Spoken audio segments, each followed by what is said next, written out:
بسم الله والحمد لله والصلاة والسلام على رسول الله وعلى آله وصحبه أجمعين أما بعد السلام عليكم ورحمة الله وبركاته. Imam al-Bukhari narrated on the authority of Salim ibn Abdullah, who reported from his father that the Messenger of Allah sallallahu alaihi wasallam said, مفاتيح الغيب خمس. The keys to al-ghayb, the unseen, are 5. And then he recited the last ayah of Surah Luqman, where Allah Azza wa Jal said, أعوذ بالله من الشيطان الرجيم إن الله عنده علم الساعة وينزل الغيث ويعلم ما في الأرحام وما تدري نفس ماذا تكسب غدا وما تدري نفس بأي أرض تموت. So these 5 things have been called the keys to the unseen. What are they? Number 1, indeed, the knowledge of the hour is with Allah subhanahu wa ta'ala. And number 2, He sends down the rain. And number 3, He knows what is in the wombs, يعني the conditions and the circumstances of the newborn.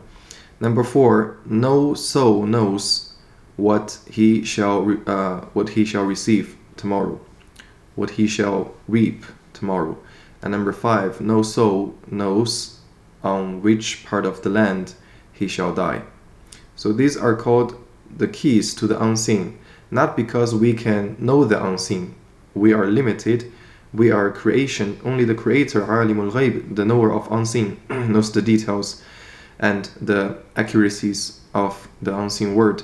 But these are indicators of 5 areas that demand our belief and faith and deep understanding and correct reaction. Because Allah knows the hour and we don't, so we should always prepare for it. It could be very near. And it is definitely coming because it is the promise of Allah. And because Allah sends down rain, which is also a symbol of rizq, of provision. So we should be moderate in seeking provision and trust upon Allah subhanahu wa ta'ala, knowing that He is the one who distributes provisions. And also rain can be a good thing for you, can be a bad thing for you, right? It could be resources, but it also could be disaster. So you don't know what is good for you, what is bad for you, and you should always remain humble and react to the circumstances in life with the correct attitude, gratitude in good times and patience in bad times. That's also a part of being humble in front of the unseen.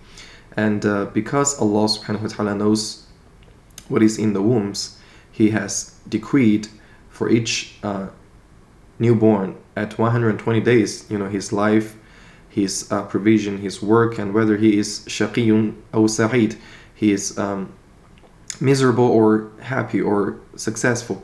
So we should also believe in qadr, the predestination of Allah subhanahu wa ta'ala, and be patient amidst our qadr and seek goodness with the conditions that Allah subhanahu wa ta'ala has set for us based on His ultimate wisdom and complete knowledge. Number 4, because no one knows what he will get tomorrow. And actually you don't know if you have a tomorrow. So we should have this sense of urgency and seize every opportunity of goodness to invest in our hereafter. And number 5, because no one knows on which piece of the land he will die. Death is certain, but it is also a mystery in the sense that you cannot predict how and when and where it will happen.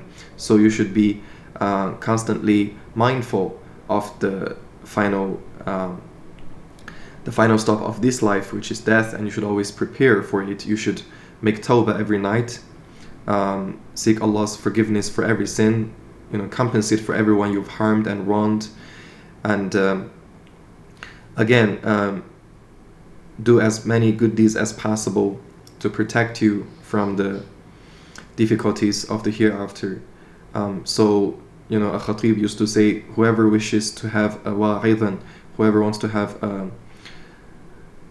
someone who warns him or someone who admonishes him, then death is enough. Death is the best admonisher.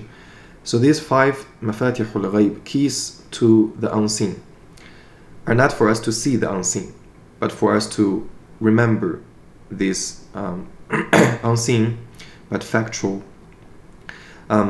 circumstances that will propel us to do more good, to check ourselves, to correct ourselves, to adjust ourselves, so that we're always mindful of the hereafter, so that we're always performing as best as we can to gain the pleasure of Allah subhanahu wa ta'ala and to fulfill the purpose of our creation. Thank you for watching this video. Jazakumullahu khairan. Assalamu alaikum wa rahmatullahi wa barakatuh.